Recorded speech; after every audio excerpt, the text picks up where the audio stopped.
This is Seth again, here to help you become a better Bible reader.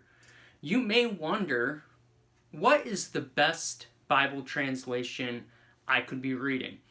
And with very few exceptions, I would just say whatever translation that you read.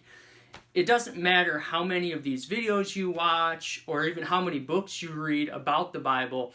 If you don't read the Bible, you're not going to become a better Bible reader, and you're not going to get the benefits from reading the Bible. But let's talk about some popular translations you may come across. And I will show Psalm 131:2 as an example, but I'm not going to break it down in every translation. First, we have the good old King James Version, published in 1611 and then slightly revised in 1769. It is, in my mind, the most important translation that has ever happened. It was an incredible work of literature when it was done, and it really has stood the test of time. This is the King James Bible that I read up until middle school. Now, some people believe the King James Version is the only English translation you should read. And there's two reasons that people have, and they'll usually have one reason or the other. Some people really believe that the translation work that was done in 1611 was uniquely, divinely protected and inspired, and these English words are the only trustworthy source of God's Word. Others, who only read the King James, believe that the Greek and Hebrew manuscripts behind the King James Version are superior to the manuscripts that are used in most other translations.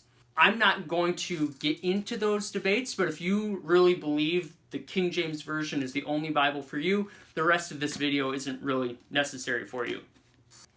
However, if you're reading the King James Version because you just like that it has a really old feel, or you've been told that it's the most accurate translation, I would really encourage you to think about getting another modern translation to read alongside of it, because you are missing out on a deeper, fuller understanding because the English can seem so strange to us because of how it's worded.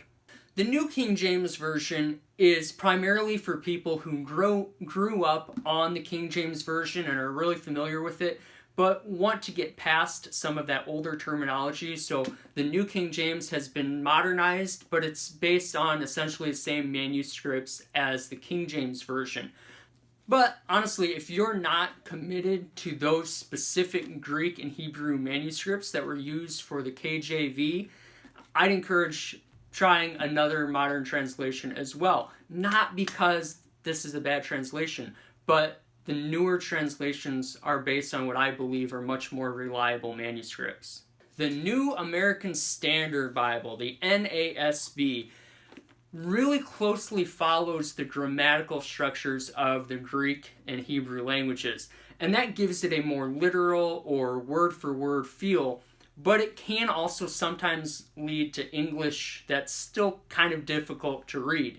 So it's actually fairly popular for those who are studying to learn Greek and Hebrew, because as they look at the original languages and look at the English, it's fairly easy to follow along and see how the NASB got there from the wording in the originals.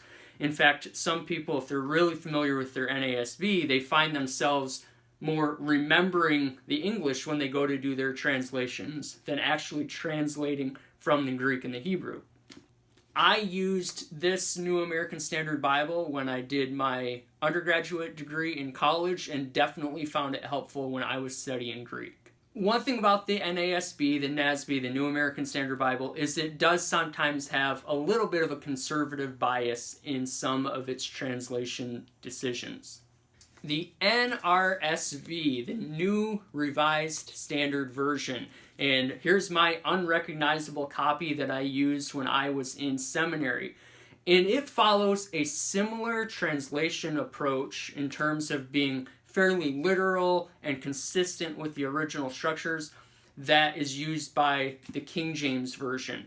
So it has a fairly formal feel to it, and it is a really, really quality translation.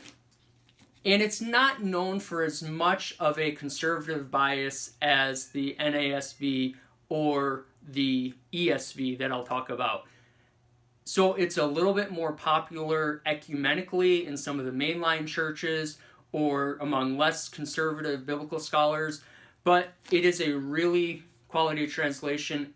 And the NRSV is actually my favorite translation of Psalm 131 because of how it includes that phrase, the child that is with me. I think that's a very important phrase in the original language, and personally I think it's lost in most other translations. I think the NRSV is one of the more underrated translations, and certainly one you could consider reading for yourself. Now the ESV, the English Standard Translation, most of what I said about the NASB applies to the ESV. It's a very quality translation, more on a little bit of the word for word or formal side of the translation spectrum, so it follows the grammar pretty closely, and it's fairly popular among Calvinistic or Reformed preachers, especially of a more conservative brand. So I'm not going to get into the issue of gender inclusivity or gender accuracy in terms of how they deal with pronouns and brothers and sisters and things like that, but that issue is one of the reasons why I haven't bought an ESV, but they're very popular, they're very well done. And the other thing with the ESV is it's published by Crossway, and they have done an amazing job of making really beautiful Bibles to hold and to read. And I think they surpass most other publishers in making translations that are beautiful to hold in your hand, to spend time with, to turn the pages. So if that's something that's important to you, the ESV would certainly be an option.